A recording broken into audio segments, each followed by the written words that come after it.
Todo esse material reciclado foi feito, elaborado pelos alunos com a ajuda dos professores.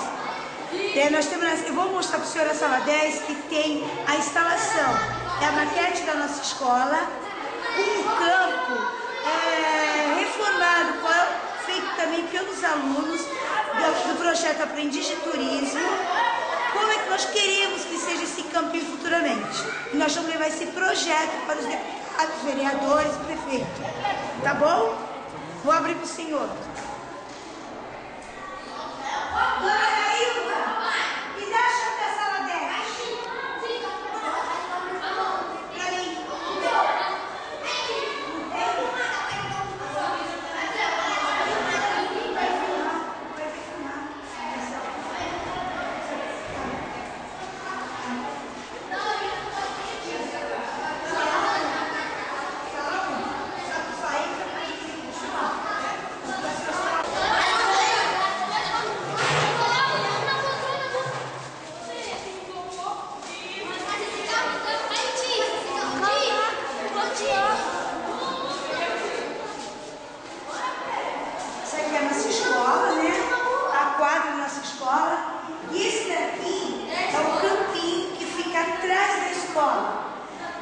Nós participamos do projeto Aprendiz de Turismo e nós já falamos com as crianças como que eles gostariam que fosse o campinho.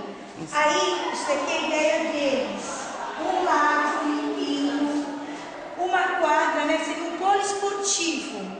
Só que assim, não teria coberto, teria pista de corrida, futebol, vôlei, basquete, teríamos mesa para jogar xadrez, dama, barraquinhas para quem quisesse vender alguma coisa, né?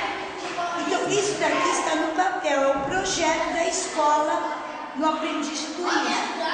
Isso daqui nós vamos ter uma reunião com vereadores, com o prefeito, e nós vamos levar o projeto, a ideia da escola, que foi levantado por todos os alunos. Isso aqui não é uma ideia nossa, não.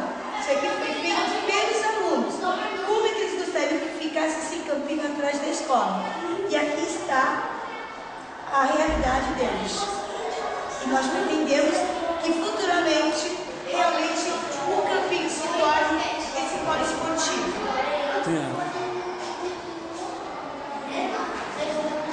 Para atrair turistas, visitantes,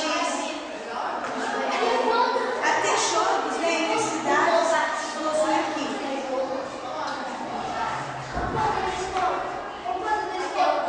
Ali é o campo da escola.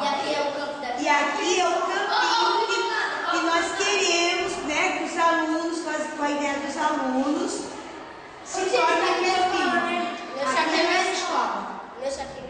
O campinho aqui é atrás da escola. Aí vai colocar arquibancada também? Arquibancada, mesinhas para jogar dama,